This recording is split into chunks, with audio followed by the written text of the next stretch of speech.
everybody. My name is Sam and I am here at the Chattahoochee Nature Center. Thank you for joining me. Today we are going to talk about spring, which is the next season that we are about to be in. Right now it's a little bit of a cold and rainy day, but you know what? That is great for all the things that we should expect in spring. Things like flowers and bugs and animals, which I'm so excited to talk to you about. So let's go exploring the Nature Center together. Come along. Now, I know I said we would talk about plants and animals, but I see my friend Summer right over here. Let's go say hi. Hey, good morning, Summer. Oh, hi, Sam. Hi, how's it going? Great. What are you doing out this Well, morning? I have my friends out here. We're going on a hike to talk about spring, but it looks like you have something really awesome. I do. This is my favorite spring snack. It's apples and honey. Ooh, awesome. Are you having that because it reminds you of all the happy, exciting times you're going to have this spring? Well, yes, but also because it reminds me of bees, and I love bees. Bees? Aren't bees kind of scary? No. In Really? fact, without them, this whole snack wouldn't even be possible. Wait a second. I know how bees and honey go together, but what about bees and apples? I'm glad you asked.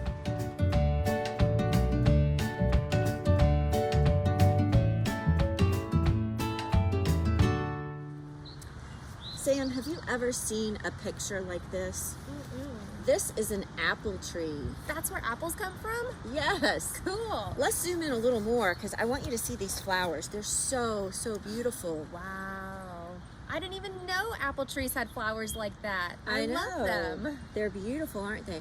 Well, the cool thing about these flowers, you know, bees are super attracted to the smell of flowers. They smell really good. Bees love flowers. Yes. And have you ever touched a flower and gotten yellow powder on your fingers? I have. I picked this one earlier and I got a little bit of yellow powder on me. Right. It looks kind of like this. I get it all over me when I'm smelling the flowers. It gets on my nose. Sometimes it makes me sneeze. Me too. But it so happens that bees, when they land on flowers, they get that yellow powder on them as well. And it's got a special name. It's called pollen. Pollen. Right. So you can see this bee. Let's zoom in a little closer. Check him out. Whoa. See all that pollen, the little yellow balls? That's crazy. I know, right?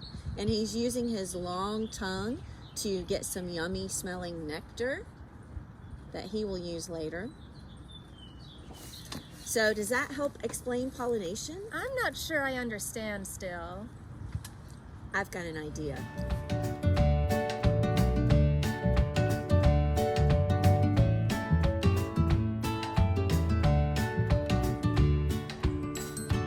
So to help us understand a little bit better, let's pretend to be bees. All right.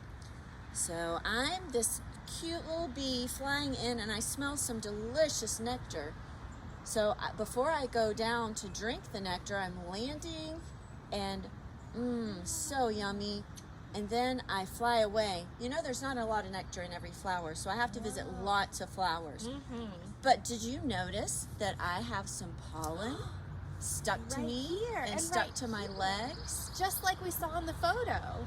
Yes. So when I visit the next flower and I drink the nectar, I deposit some of the first flower's pollen on the second flower. And that's a process called pollination. Pollination. Does that make more sense? A little bit. So each bee picks up pollen from one flower, and when they look for more nectar, they drop that pollen on a second flower. Exactly. Oh, but wait a second. That seems like a lot of work for one little bee. It definitely is. But fortunately, I have lots and lots of friends. Like this guy. Hi, Horace. Oh, Guess what? what? I just had the most delicious nectar of my entire life. Where? Well, I would take you, but I've got to drop some stuff off for the queen. So I'll show you a little dance so you'll know how to get to that yummy flower. Are you ready? All right, I'm ready. Okay. Up and down and turn around and do a little wiggle. And then you'll end up right at that flower. All right, let's try it. See you later. Up and down and all around and do a little wiggle. And I'm here at my flower. Do you guys want to learn how to do the bee dance? All right, let's all stand up. We're going Up and down and turn around and do a little wiggle.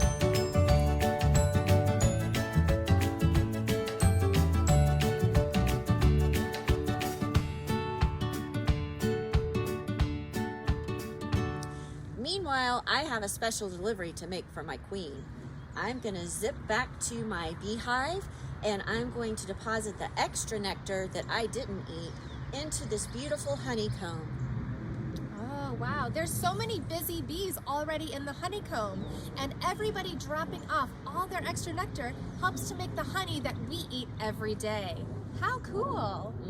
Wow, we just learned so much about bees and honey and all the things that they do for nature, but I'm sure a lot of other animals are going to be waking up this spring. Let's go inside and meet another animal that you might see in a few weeks.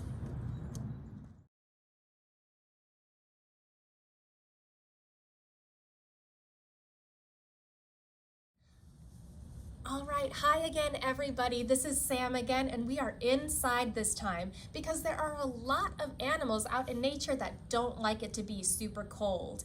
And we're gonna be talking about one of them. So if you can look down towards the ground, you will see one of my favorite animals ever. Check her out. What do you guys notice? I want you to think about things that you see on this animal, things that you don't see on this animal. And I want you to think if you know what this animal is called. Did anybody guess a turtle? Then you are exactly right. This right here is what we call an eastern box turtle. Eastern because she lives on the east side of the United States, where we are here in Georgia. Box turtle because her shell is very special. We know that turtles have shells that protect their body, but this turtle, when she gets scared, she can go all the way inside of her shell and close it up like a box. Not every turtle can do that. Oh, there she kind of goes. She's moving. She's moving, and she's gonna start moving a lot. It's very cool for you guys to get the chance to see a turtle up close if you never have before. So now that we know this is an eastern box turtle, you can start to notice some things that are very special about her. One of the things that I'm noticing is that she has such a pretty pattern on her shell and on her skin. Patterns like that on animals help them to survive out in the wild. Where do we think this turtle lives outside? Does she fly around in the air? No. Does she live at the bottom of an ocean? No. Some turtles do, but not this one. The eastern box turtle likes to live on land. She likes to be on the ground outside in forests. And if you look at the pretty colors on her shell, you'll notice that they would blend in really well with all the leaves and the dirt outside on the forest floor. When an animal can blend in with its surroundings because of the colors and patterns on its body, that is a very special science word. And that science word is called camouflage. Camouflage. It's a very important thing that helps animals and even some plants to survive. And for this turtle right here, her camouflage is the colors of her shell and on her skin. Let's talk about her skin. Do we see any fur? What about feathers? I don't see either. What I see looks like really tough skin that we might call scales, which means that this is not a bird because she doesn't have feathers. It's not a mammal because she doesn't have fur. This is a reptile, an animal that has scales and likes to live up on land most of the time. That's super important for us to know that she's a reptile, especially when we're talking about the temperature outside. In the winter, reptiles need to rest. Their bodies are the same temperature as the air around them. That's called cold-blooded. If the air around this turtle is cold, her body is very cold. So in the winter, she will burrow down under leaves to make a little blanket for herself and stay nice and warm. But in the springtime, which is about what we're in now, she'll crawl out from under those leaves and start to look for the food that will be available for her when the weather gets warmer. Some of that food might be things like worms and bugs and berries, even wild grapes. These are very cool animals, but you really only see them when the weather is warm. Let's see some other things that we might notice about her that can help her to survive out in the wild. Ooh, I see some claws on her feet. Do you see those long nails? Our nails aren't as long and sharp as hers are, but that's because she needs her nails to crawl and to dig. So her nails are longer and sharper on her body than ours are on our hands. I also notice that she has really pretty eyes. Box turtles have some of the brightest eyes that I have ever seen. You might notice box turtles have brownish eyes, reddish eyes, or even orangey eyes. Usually, the redder a box turtle's eyes are tells you that that turtle is a boy. This turtle's eyes are a little bit orangey reddish. That means that this is a girl turtle, but she's in charge of all the other girl turtles that she lives with. Let's see if we can find a few other things that really interest us about this turtle. We've talked about her camouflage, the colors that help her to blend in. We've talked about her scales, the body covering of a reptile, and reptiles need to be away and warm in the winter so they don't get too cold. When the weather warms up and the air gets warmer, she can come out and crawl around using her claws to explore the forest floor and to look for some food. Her eyes are nice and bright and can tell us if she's a girl or a boy. Now, I mentioned food earlier, but one of the things that's really important for animals and food is the way that they eat that food. Where do we see the turtle's mouth? I see it right on the front of her face, just like us. But she doesn't have teeth like people do. She has a beak, kind of like a bird. Her beak will open and close around whatever food she wants to eat.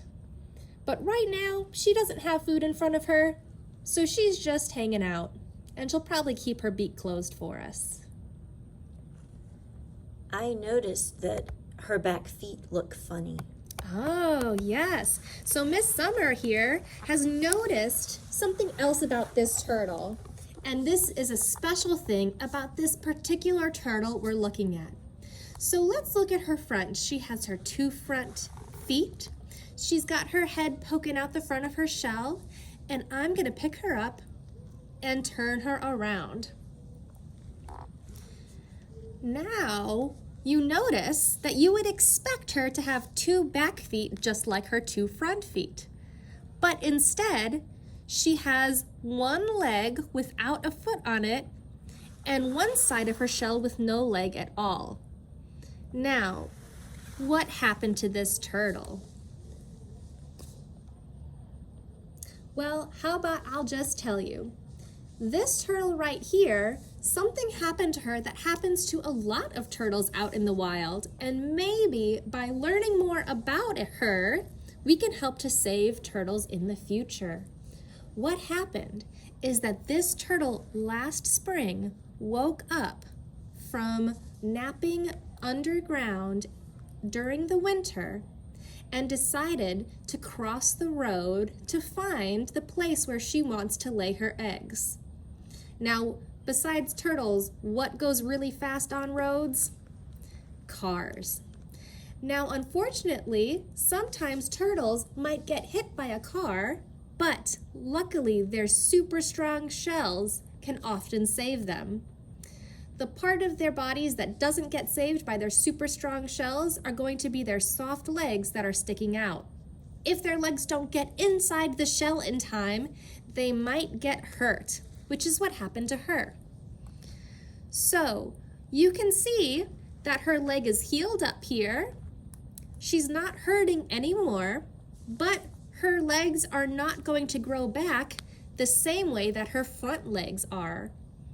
And that's why she lives with humans here at the Nature Center. So, when you see a turtle crossing the road and you want to help it go, you're going to want to pick that turtle up from underneath and put it in the direction that it's walking so that it's safe from the cars and it doesn't have to turn around and try and cross that road again.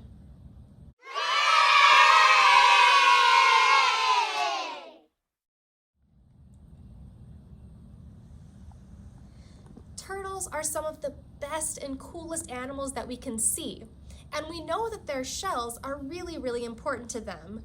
But I wonder what a shell is made out of. Can any of you feel your bones? Where are our bones? They're on the inside of our bodies. I can feel my hand bones, I can feel my skull, and this is the important one. Can you feel your backbone? Your spine that runs all the way up and down your back. I can feel mine. Now, our spine and our ribs, which are the bones that come out the sides of our spine, are inside of our bodies. But for a turtle, their bones are actually on the outside. So when you're looking at a turtle's shell, you're actually looking at its spine and its ribs fused outside of its body to help protect it. How crazy would that be if your bones were on the outside? So we know that turtles are super duper strong because they have some great camouflage. Their bones are all the way on the outside of their bodies to help keep them safe, and they know exactly where they want to go to find their food and lay their eggs. These are all things that help them to survive in the wild, and springtime is a very important time for turtles. That's when turtles will hatch out of the shells of the eggs that they were laid in. When a turtle hatches, it is about the size of a quarter, and they grow up with the same shell on their backs and the same claws on their hands for their whole entire lives. So this spring, I hope that all of you get to go outside, explore nature, and maybe catch a glimpse of a turtle out on the ground. But in order to do so, you'll have to look very, very carefully because remember, these guys have really great camouflage.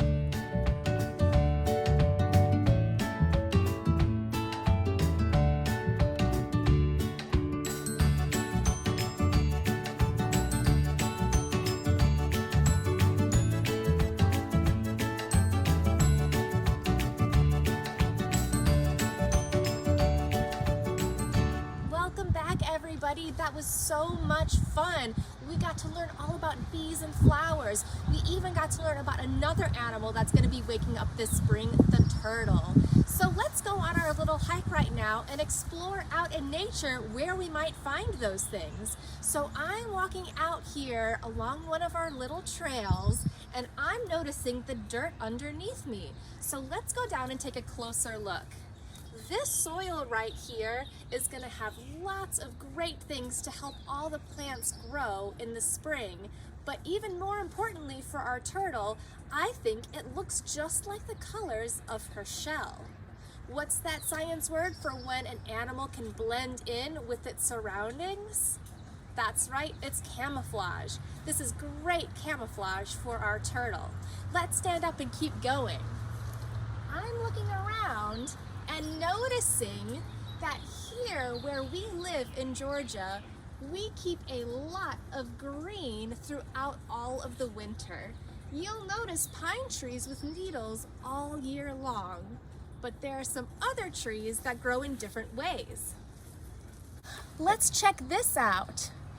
This tree had nothing on it just a few days ago, but now the flowers have bloomed and brand new leaves are growing right now. I hope you guys had so much fun looking around the Nature Center and learning about spring with us.